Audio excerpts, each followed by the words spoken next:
هلا وهلا يا حلوين. من سمعتوني اقول انه راح اسوي جيمر، لانه احنا من تقاليد عائلتنا انه دائما نبدي سنه جديده انه نتريق جيمر، فقلتوا لي حبابه شوفينا شلون تسوين الجيمر، فهسه راح اشوفكم طريقتي. بس قبل لا ابدي اشوفكم اريد اقول لكم انه يمكن اكو 100 طريقه مختلفه للجيمر، فهاي الان راح اشوفكم اياها هي طريقتي انا. اول شيء راح نجيب حليب ويا كريمه الخفق. السويد احنا عندنا تكون 40% الدسم مالتها، وهذا الحليب انا اخذه من الليدل للناس اللي ساكنه باوروبا ب 3.5 الدسم مالته، بس طعمه شويه مميز. فاني انصحكم انه قبل لا تسوون بيه جيمر ذوقوه شوفوا اذا راح تحبوه ولا لا. فراح تحتاجون لتر حليب ولتر كريمه خفق. هسه راح نحتاج قدر.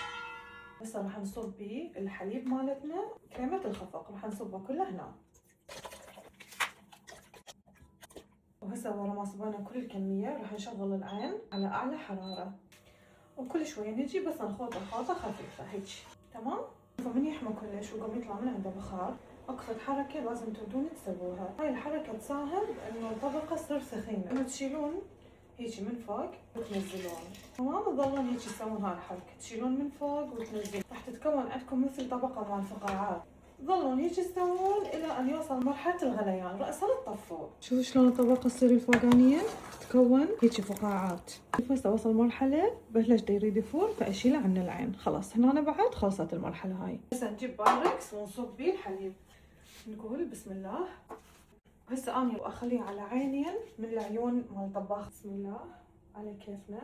يجي تمام.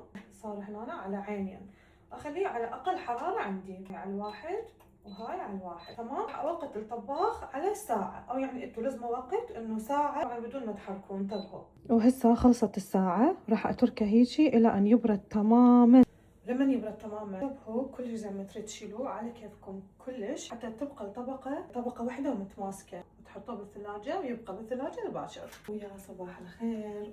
ورا ما باقي الجيمر ليله كامله بالثلاجه راح اطلعه وراح نقطعه سوا. بس شوفوا المنظر. نقول بسم الله.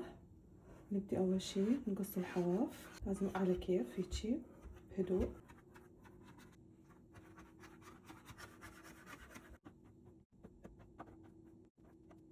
وهسه تبدي مرحلة انه نحاول شنو نلف القطعة.